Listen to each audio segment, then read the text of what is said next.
Andhra Pradesh CM YS Jaganmohan Reddy రాజకీయ జీవితం ఆధారంగా రూపొందుతున్న చిత్రం యాత్ర 2. ఈ సినిమాకి మహి వి రాఘవ్ దర్శకత్వం వహిస్తున్నారు. ఇక ఈ సినిమా గతంలో వచ్చిన యాత్ర మూవీకి సీక్వెల్ అన్న విషయం తెలిసిందే.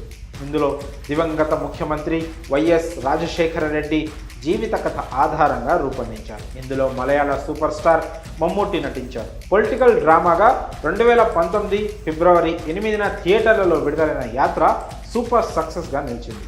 ఇప్పుడు ఆయన తనయుడు వైఎస్ జగన్మోహన్ రెడ్డి పాత్రలో తమిళ నటుడు జీవా నటిస్తున్నారు. ఇప్పుడు ఈ మూవీ కూడా ఫిబ్రవరి 8న ప్రేక్షకుల ముందుకు రాబోతున్న సంగతి తెలిసింది. ఇప్పటికే ఈ మూవీకి సంబంధించిన ప్రమోషన్స్ మొదలయ్యాయి. తాజాగా యాత్ర 2కు సంబంధించి చిత్ర యూనిట్ మీడియా ముందుకు వచ్చారు. ఇందులో భాగంగానే వైఎస్ జగన్మోహన్ రెడ్డి పాత్రలో నటిస్తున్న జీవాకి కొన్ని బెదిరింపు చర్యలు ఎదురయ్యాయి. వాటికి స్పందించిన జీవా ఏం చెప్పారంటే, మరో 2 రోజుల్లో యాత్ర 2 సినిమా థియేటర్లలో విడుదలకు సిద్ధంగా ఉంది. అందుకు సంబంధించి సినిమా ప్రమోషన్స్ కూడా జరుగుతున్నాయి. ఇందులో భాగంగానే చిత్ర యూనిట్ తాజాగా మీడియా ముందుకు వచ్చారు. అక్కడ ఈ సినిమా కోసం అతను ఎలా కష్టపడ్డారు, ఎలా ఆ పాత్రలో ఒదిగారు అనే అంశంపై ముచ్చటించారు.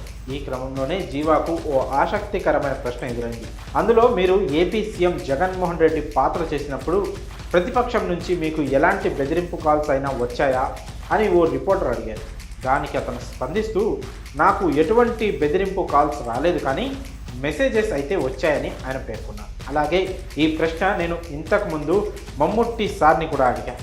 సార్, మీకు ప్రతిపక్షం నుంచి ఏమైనా బెదిరింపు కాల్స్ వచ్చాయా అని అడిగాను. అందుకు ఆయన స్పందిస్తూ, మనం యాక్టర్స్, ఇది ఒక క్రియేటివ్ స్పేస్ అంతే, దీన్ని కేవలం సినిమాలానే చూడు అని చెప్పారు. అలాగే ఈ సినిమాలో మీరు ఎక్కువగా ఎమోషనల్కు గురయ్యే సందర్భాలు ఉన్నాయా అనే ప్రశ్న ఎదురవ్వగా, దానికి జీవా, చూడు నాన్న అనే పాట చిత్రీకరిస్తున్నప్పుడు నేను చాలా ఎమోషనల్ అయ్యాను. ఇక దర్శకుడు మహి వి రాఘవ్ యాత్ర 2 మూవీ వైఎస్ జగన్ పాదయాత్రను బేస్ చేసుకొని ఉంటుందని క్లారిటీ ఇచ్చారు.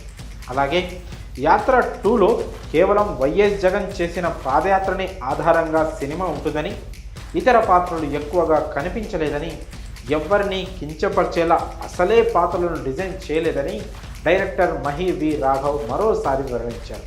అలాగే రాజకీయ నేపథ్యంతో సినిమా తీస్తే బురద చల్లే వాళ్ళు, రాళ్ళు విసిరే వాళ్ళు విసురుతారు, కానీ ఆ బురద తుడుచుకొని రాళ్ళు ఏరుకునే ఓపిక తనకు లేదని, యాత్ర 2 సినిమా ఏంటన్నది ఆడియన్స్ చూసి డిసైడ్ చేస్తారని పేర్కొన్నారు. ఈ చిత్రంలోనూ సీన్లు కల్పితం, నిజాలే అని చెప్పలేదు. ఇది ఒక ఎమోషన్, సోల్ను బేస్ చేసుకొని సీన్లు రాసుకున్నాను అంటూ డైరెక్టర్ మహి వి రాఘవ్ చెప్పుకొచ్చారు. ఇలానే యాత్ర 2 సినిమాపై మరెన్నో ఆసక్తికర విషయాలను వెల్లడించారు. మరి త్వరలో విడుదల కాబోతున్న యాత్ర 2పై మీ అభిప్రాయాలను కామెంట్స్ రూపంలో తెలియజేయండి.